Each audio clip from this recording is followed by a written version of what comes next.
ये कहानी है जॉन नाम के मछुआरे की, जो हर रोज की तरह अपनी छोटी नाव लेकर समंदर में मछली पकड़ने निकलता है। लेकिन इस दिन कुछ अलग होता है।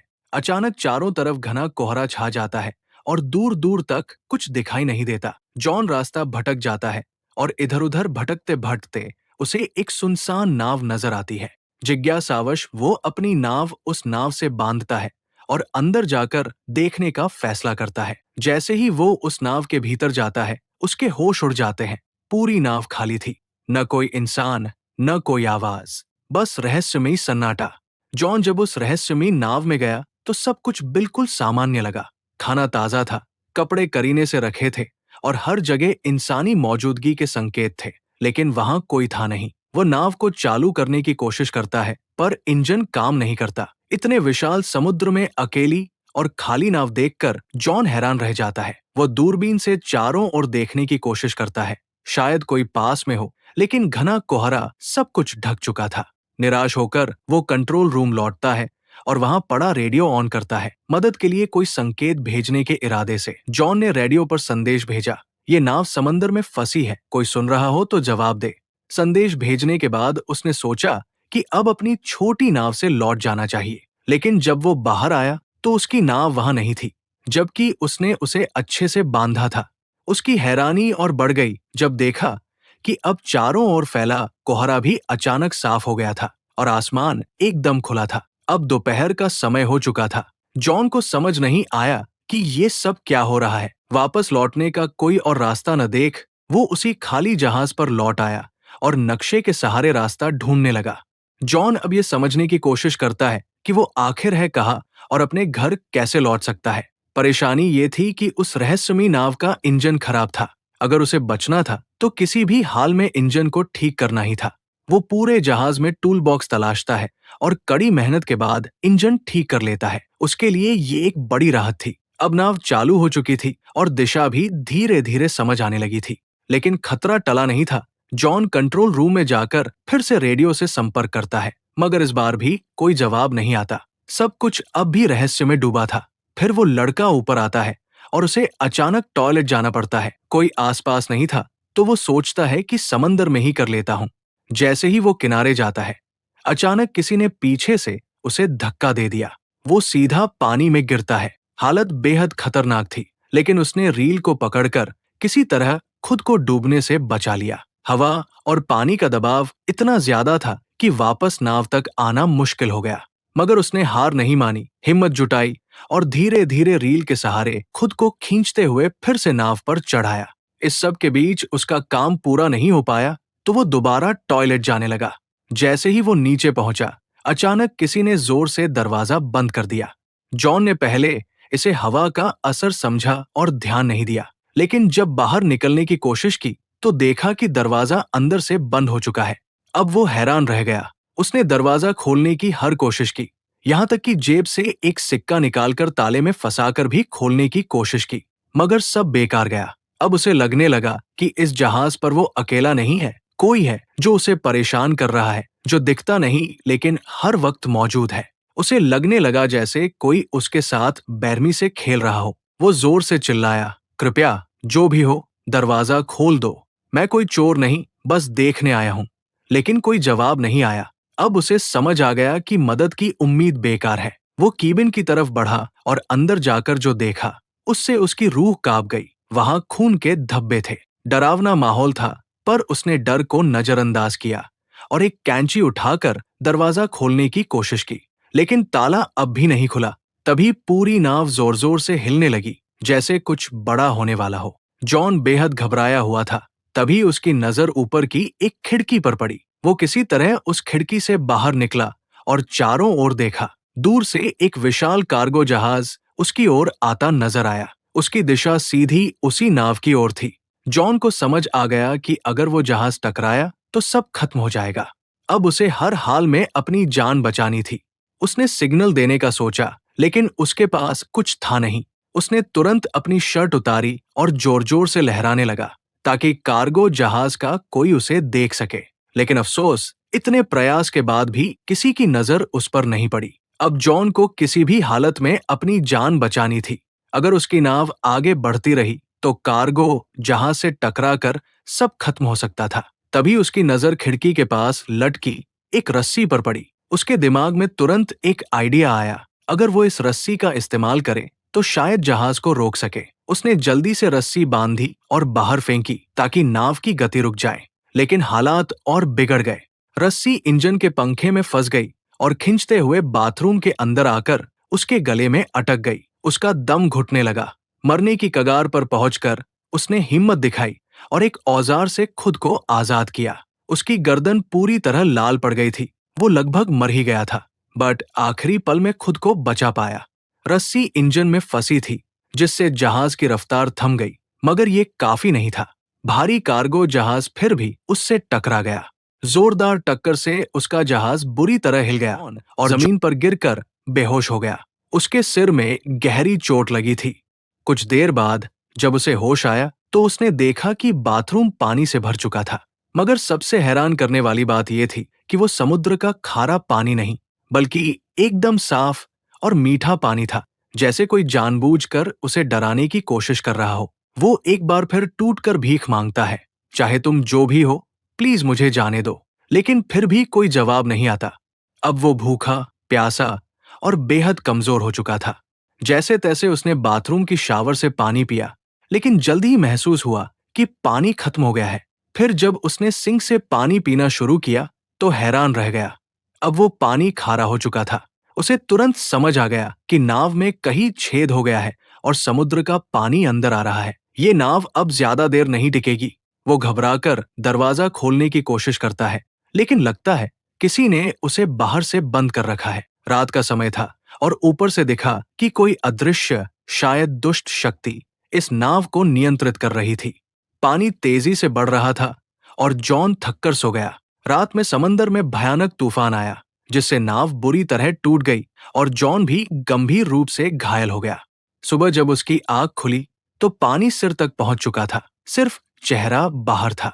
अब उसे लगने लगा कि बस कुछ ही पल बचे हैं। तभी अचानक कहीं से की आवाज सुनाई दी, जैसे कुछ खुला हो। जैसे ही जॉन ने हैंडल घुमाया, दरवाजा जोर की आवाज के साथ खुल गया। पानी का दबाव इतना ज्यादा था कि दरवाजा टूटकर नीचे गिर पड़ा और इसी तरह वो बाहर निकलने में कामयाब हुआ।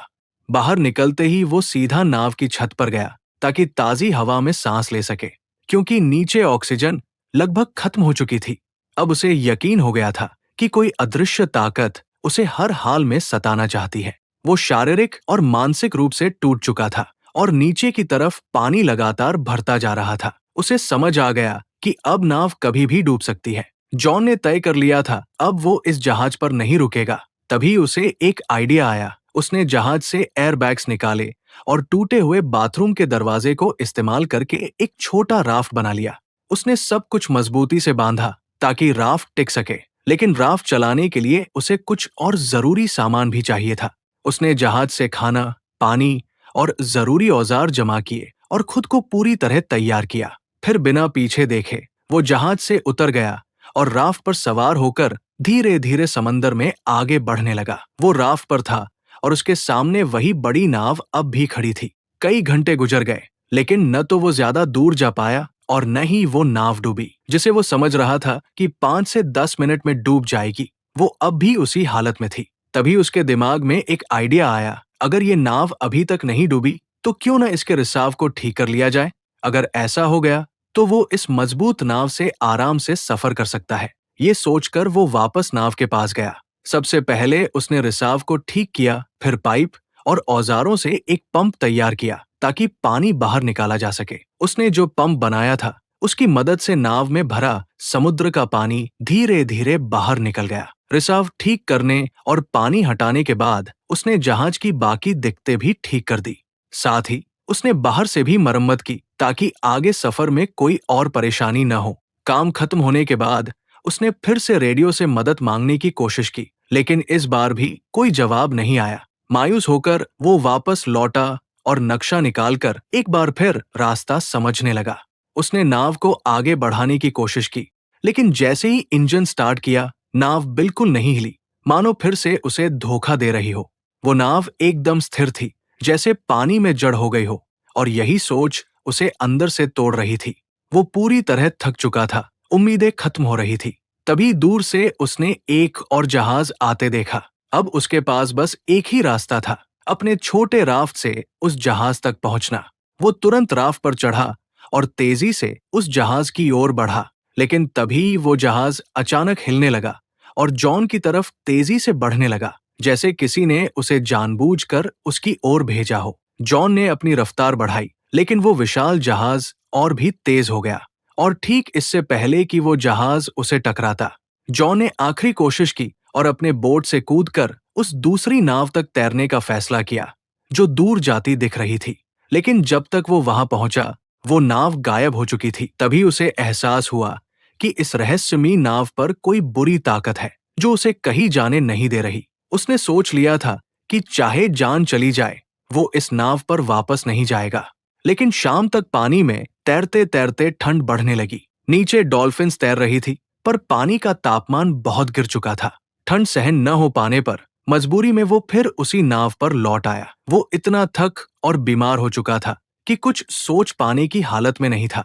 बस चुपचाप एक कंबल ओढ़कर कमरे में सो गया। सुबह जब उसकी आंख खुली तो उसने फिर से इस जहाज से निकलने का फैसला किया। लेकिन अब एक और झटका मिला। कमरे का दरवाजा बंद था। वो घबरा गया और धीरे धीरे मानसिक रूप से टूटने लगा। उसे कुछ समझ नहीं आ रहा था कि आखिर ये सब उसके साथ क्यों हो रहा है। तभी उसकी नजर कमरे में मौजूद एक छोटी सी केबिन पर पड़ी। उसने जैसे ही उसे खोला, ऊपर की ओर एक रास्ता नजर आया, एक वेंटिलेशन जिससे बाहर निकला जा सकता था। वो उस केबिन में घुस गया, जो एक तंग स्टोरेज एरिया था। हर बार स्टोरेज एरिया से ऊपर चढ़ने की कोशिश करता, फिसलकर नीचे गिर जाता। गिरने से उसे कई चोटें भी आई, मगर उसने हार नहीं मानी। बार बार गिरते हुए आखिरकार वो फिर से ऊपर पहुंचा और उस वेंट की खिड़की को खोलने की कोशिश की। लेकिन वो टस से मस नहीं हुई। ऐसा लग रहा था जैसे उसे जानबूझकर सील कर दिया गया हो। अब वहां की ऑक्सीजन भी तेजी से खत्म हो रही थी। सांस लेना मुश्किल हो रहा था। नीचे का दरवाजा भी बंद था। वो वापस कमरे में नहीं जा पा रहा था। उसे लगने लगा कि अब यही उसका आखिरी समय है। लेकिन तभी उसने फिर से वही क्लिक की रहस्यमयी आवाज सुनी। जैसे ही केबिन की खिड़की क्लिक की आवाज के साथ खुली, जॉन बिना समय गवाए बाहर निकल आया। ताजी हवा ने उसे थोड़ी राहत दी। बाहर आकर उसने देखा कि नाव एक छोटे से द्वीप की ओर बढ़ रही थी। ये देखकर उसके मन में उम्मीद जगी कि शायद अब वो इस डरावनी नाव से हमेशा के लिए आजाद हो जाएगा। जैसे ही नाव किनारे पहुंची, वो फौरन उतर गया। उसे लगा कि इस द्वीप पर जरूर कोई है जो इस सब का जिम्मेदार है। गुस्से में उसने एक डंडा उठाया और द्वीप की तलाश शुरू की, लेकिन जल्द ही हैरान रह गया। पूरे द्वीप पर इंसान का कोई भी निशान नहीं था। अब जॉन फिर से गुस्से और डर से भर गया था। जैसे ही वो उस द्वीप से बाहर निकला, एक नया दृश्य उसकी आंखों के सामने आया। वही रहस्यमयी नाव जो उसे यहाँ लाई थी, अब शांत समंदर में आगे बढ़ रही थी, जैसे किसी और शिकार की तलाश में हो। ये देखकर जॉन को पूरी तरह यकीन हो गया कि ये नाव और ये द्वीप किसी बुरी ताकत के अधीन है। उसे अब हर हाल में यहाँ से निकलना था। उसकी जिंदगी अब भी बाकी थी। वो खोजबीन करता हुआ द्वीप की सबसे ऊंची चोटी पर पहुंचा और वहां से उसने दूर एक और द्वीप देखा। लेकिन वो इतना दूर था कि वहां क्या हो रहा है ये वो देख नहीं पाया। जैसे जैसे जॉन द्वीप पर घूमता रहा, वो धीरे धीरे पीछे की ओर आ गया। लेकिन जब वो वहां पहुंचा तो उसकी आंखें फटी की फटी रह गई। ये वही जगह थी जहां से उसकी यात्रा की शुरुआत हुई थी। सब कुछ वैसा ही था। वही उसकी पुरानी नाव ठीक उसी जगह बंधी हुई, और वही लोग, जैसे कुछ बदला ही न हो। पूरा माहौल पहले जैसा था, जैसे कुछ हुआ ही नहीं। जॉन एकटक सब देख रहा था। उसे यकीन नहीं हो रहा था कि ये सब एक बुरे सपने जैसा लगने वाला अनुभव असल में उसके साथ घटा था। लेकिन अब सवाल उठता था, उसकी नाव वहां दोबारा कैसे पहुंची और इस द्वीप की सच्चाई क्या थी? जॉन जब द्वीप के पीछे पहुंचा तो हैरान रह गया। वही जगह, वही नाव, वही लोग, जैसे कुछ भी नहीं बदला। उसे यकीन नहीं हो रहा था कि ये सब असल था या कोई बुरा सपना। मगर जो कुछ उसने झेला वो सच्चाई थी।